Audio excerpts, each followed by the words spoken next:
men that our society has portrayed as men, right, always are sexy, muscular, are always muscular, tall, has a great body build. You get what I mean? Yeah. So women are subconsciously seeing that as, okay, this is what will satisfy me. Exactly.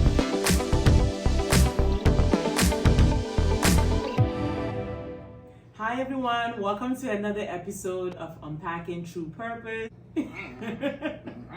In the previous video, we talked about the feminine energy and what that means and what it is supposed to be about. And in this video, we felt like it would be only fair that we talk about the guys, right? Since we talked about the ladies and what they're supposed to be walking in, today we're going to talk about our guys. And being that we have a lot of guy friends, do you feel like your definition of being masculine has changed over time, or has it stayed the same for you? So if I wanted to find masculine energy, I feel like it's somebody that can pick me up. No, okay. I'm just kidding. Throw me around the room. Don't lie. That's the truth. No, but I think that it's honestly, it's funny because Pastor Danny had said something yesterday, and I think that really cleared it up so well about masculinity, right? And he was like that it's a mindset. And I was like, that is so true. Where was I?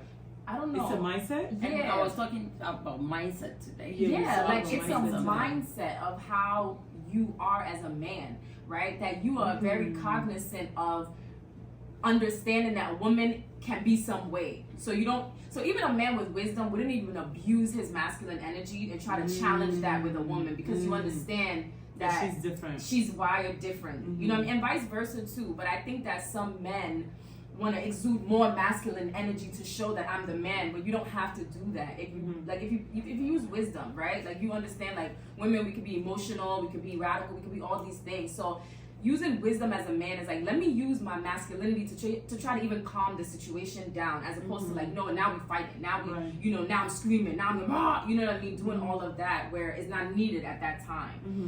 So I think that masculine energy is a matter of taking leadership, right? Like actually knowing how to lead, knowing how to take charge in a situation, and also know when to sit back. Right. So it's actually about character. It's really about character. Nothing about physical. Nothing. But that's something that changed. We look at it. Yes. Yeah. Oh yeah. Oh, I was gonna be like, my definition definitely changed, because I feel like when I was a lot younger, when I think about masculine energy, it was about the looks. Right. It was always about the looks for me. Yeah. You don't got no mustache. You are, I don't know. It's like, what's wrong? It's not growing. Like, why is it not there? Even like facial hair. Yeah. But now I didn't even think about it as about the main one. Which one? That makes them like feel like they are men. Oh, the muscles. No. The which one? When it comes to men, what really defines them? Their penis? Exactly. In their mind, they think, but this is big? it. Exactly. Oh yeah, if you got a big sausage. I've been in that's church. another one. Yes. Do you understand? To them, that's with women. Oh yeah. That's true with women. So if you get a lot of girls, if you be able to like, oh, my body count, blah blah. Like for them, they feel like I'm the man. All right, now check this out. Okay, so that's what we're talking about. I have a car, I have money, all these things, right? So everything is a mindset. Okay, let's bring it back. I think that maybe what we thought would be masculinity is like a man's size, or how many women he's been able to sleep with. But also it's the way that the society portrays. Because I'm just thinking about, if you look at Magic Mike, right? Just imagine the type of men that they portray on right? So the men that our society has portrayed as men, right, are sexy, are always muscular, tall, has a great body build. You get what I mean? So women are subconsciously seeing that as, okay, this is what satisfies what a man should look like.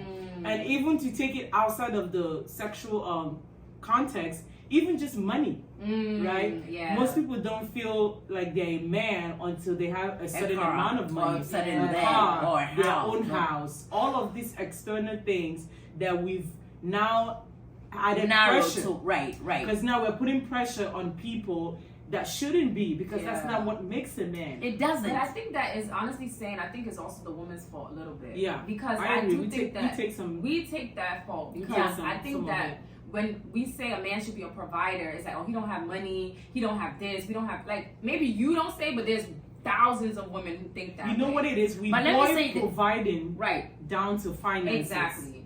Right? Right. Because when we talk about a man being a provider, it doesn't only just mean finances. Exactly. Right? Which is what we have boiled providing down to, and in return, it's making a lot of people not get married. Yeah, because I Right? don't have X amount. Because the men are saying, I'm not ready because I don't have this list of things that the women are saying that I need. And the women are not getting married because they don't feel like the men that are pushing them have all of this.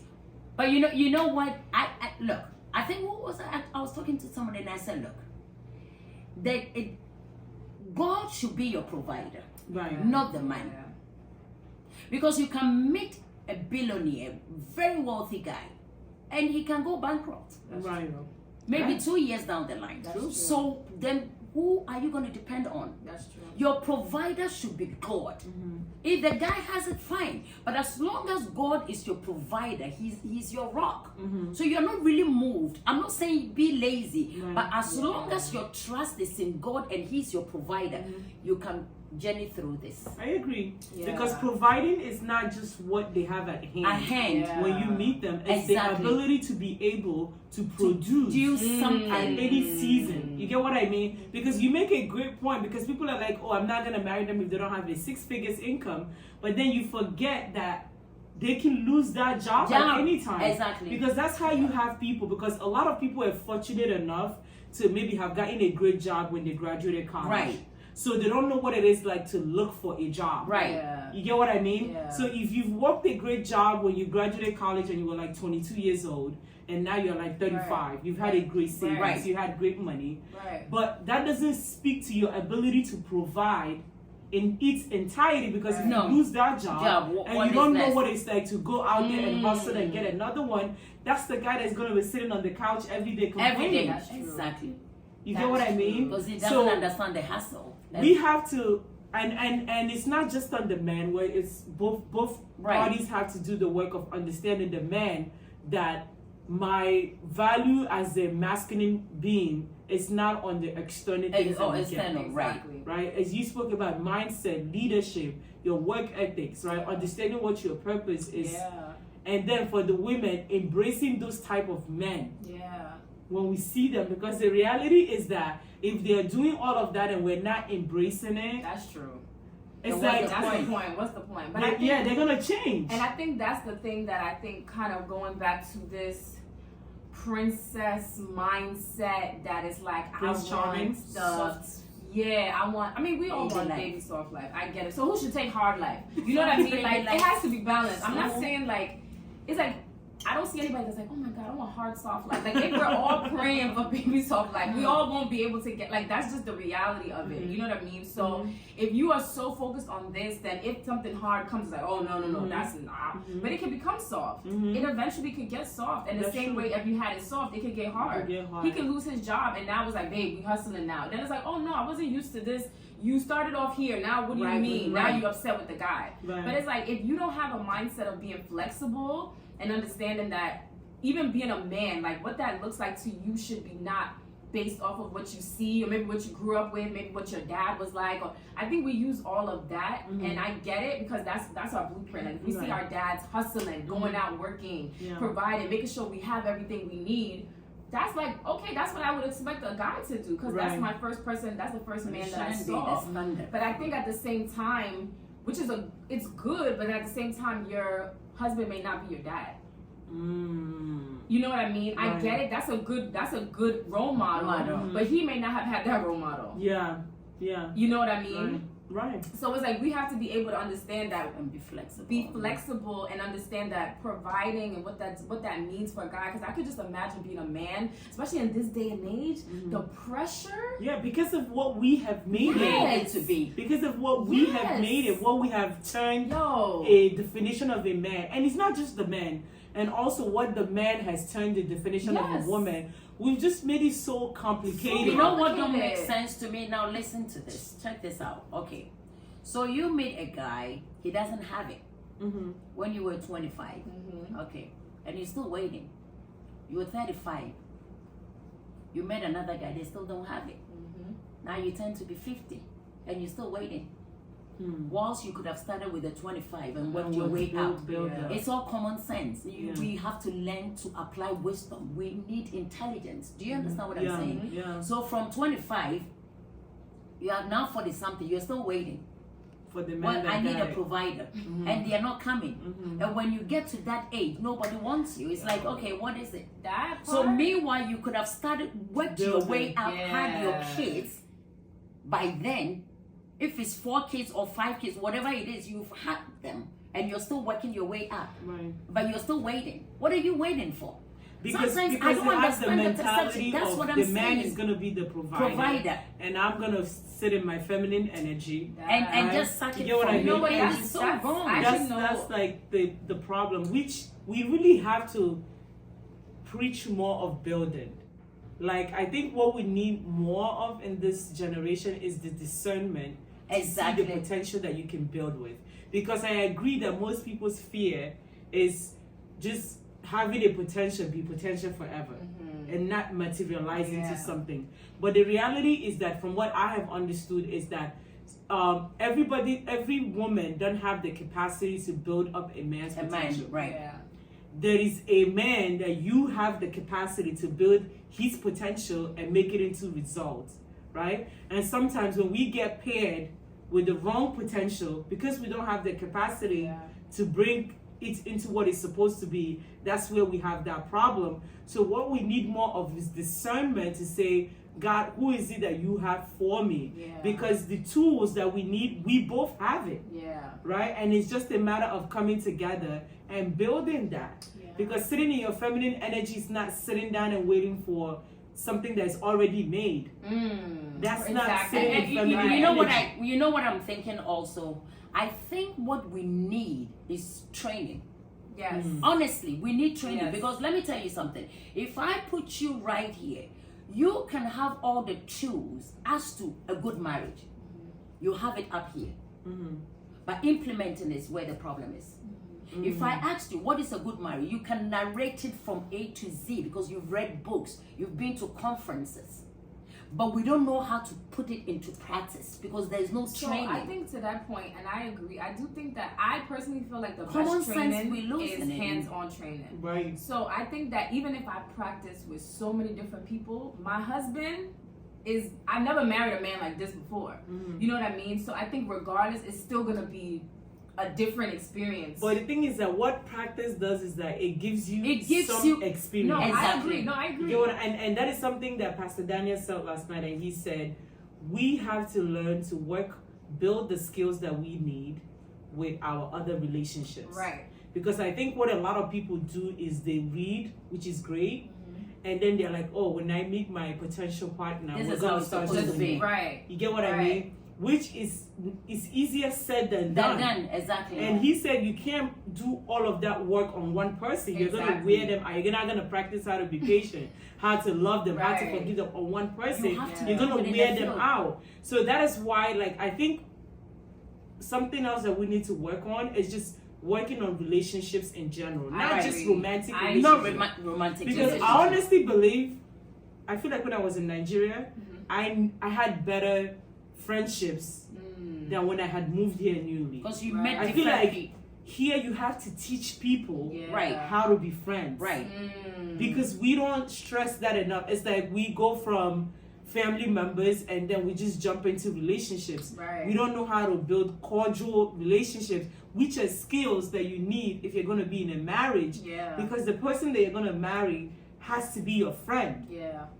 Because love is not, you're not going to feel lovey all the time. You just have to like them as a person.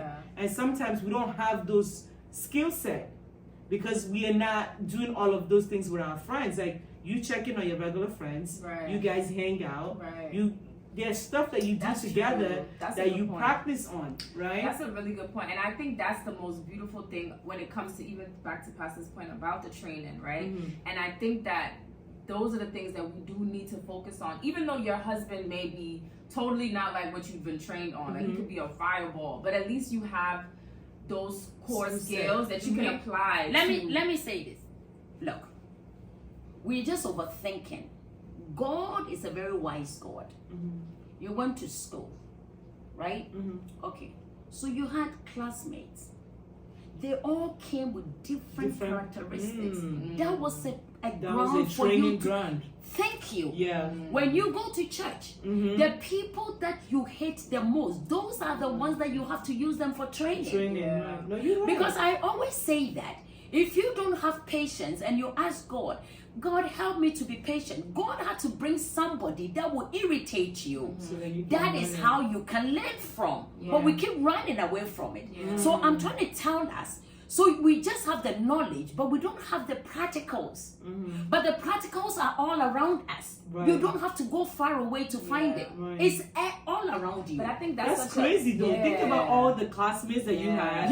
Elementary school, and the middle people school, that high you work school, with. college, your co-workers, random people that you meet on the street, Let your me tell church you, members. your co-workers But you know can what? be like your husband. That's But a lot of that's people a lot to- of people, and I to think practice that is a on. mindset shift. Right. Where you have to have that mindset Mindset. that Just everybody that I am around going me, I'm to- using this as a training ground. Yes. So when you get on my nerves and you say It things, is I need good. to, as opposed to attack. Why is everybody coming at me? Yeah. Blah, blah, blah. That's a Right. very You get immature, it? not mature mindset to see it as, you know what? I'm going to see this opportunity as like, okay, how am I going to still be able to work in the choir with this person that I can't stand? Yeah. How am I still going to be able to work with my boss who's this, or my coworker that's this, or my classmate? You see what I mean? Because when you meet your husband, you can't run from him. no, when you meet your husband, probably your husband is just like your boss. But God intentionally brought your boss for you to do the training, but you missed it. Yeah. Because you are not open-minded, you're not designing. So if you're able to tolerate your boss, living with your husband will be so easy because you've experienced it before. Yeah. So what is the God difficulty? is really So I intentional am with that. trying to I'm really- trying to tell us, Yeah. this God, He is wise. Let us stop just reading and let us go back to and learn the training. That is where the church is missing But it. Pastor, I think we should preach on messages like this where it's like using the people in around you as that, because people are not seeing it that way. They're seeing it as everybody's coming at me. People are this. Or it's just people like people. That's just how people that's are. how People people are. like people's mindset is very like blinded. Blinded. You remember Yeah. I had said. You remember I Yeah. had said one time that okay, if I walk in here, and 4 of you or 5 are gossiping about me, then I get upset. For what? I should come to a place that okay, they're human. They have every right to talk about me. What is wrong with that? You need to. You see, it's a mindset. So if I'm able to understand it that way, I should be able to sit with you and still have a good conversation and just leave. and not take it And personal. don't take it personal. So I'm trying to tell us, we need to be very open. Because the people, look, your supervisor that gives you stress, that is the one that is helping you in life. He's actually shaping you I think because it was he's something building you said character. too, when you were like, oh, like, you know, when your supervisor's always like, oh, you need to be on time, da da da da, da, and it's always on your case about being I on said time. Right. It's actually helping you be punctual with your time. Now it's forcing you to wake up early to be on time. Exactly. It's forcing, like, it's actually propelling you to actually. What is the supervisor doing? Making be the better. best. Exactly. And whatever it is you are, you know, lacking or not doing. Of course, it might come in a way that you don't like, but at the end of the day, it's for your own good. For your own good. And even just to take it a step further, so we were just talking about this, what it brought to my mind is also when you have that kind of mindset, it also changes how you see dating. Yeah. Which is where I like every single person that I meet, if it doesn't turn into a marriage, I'm not disappointed. Yeah. Because for me, I'm always saying, okay, what is it about this person that our steps align? Exactly. Because I feel like sometimes when people start dating, they only see marriage or nothing. Marriage or nothing. Which is so marriage wrong. or nothing. Yeah. When you could build good friendships. Yeah. When you could build good business partners. Yeah. When you Exactly. can build someone that you can pour into their life. And even learn help a them lot in their from life. towards You know your what I marriage. mean? Yes.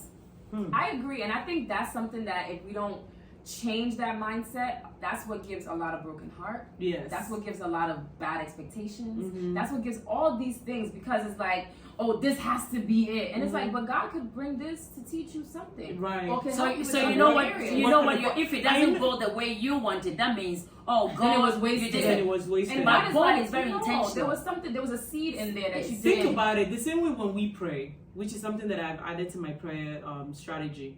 When you pray, there are certain qualities that you are desiring in your partner.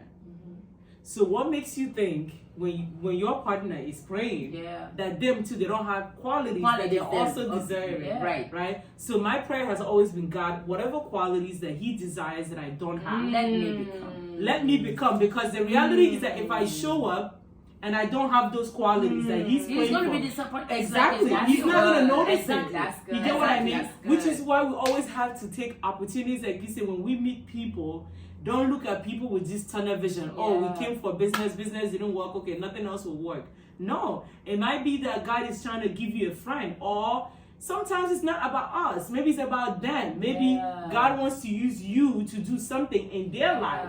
You get what I mean? So true. So why is it that, now check this out. Okay, with that mindset, anybody that crosses your path, God brought that person For a purpose. For a purpose. So you're more You are intentional. not the one to say that, no, I don't want this. No, I don't. Just be calm and wait and see. It's like, what is in this? It might not be your husband, but there might be something about the person that you hate the most. If you meet your husband because you were able to overcome this, or maybe the way they talk, you became so patient. It's like, no, I hate his voice, but that's okay. You let me be patient and listen. As you're listening, it's framing you, it's giving you patience, it's building some. So the person that you hated is rather the one that is there to train you and help you for something better.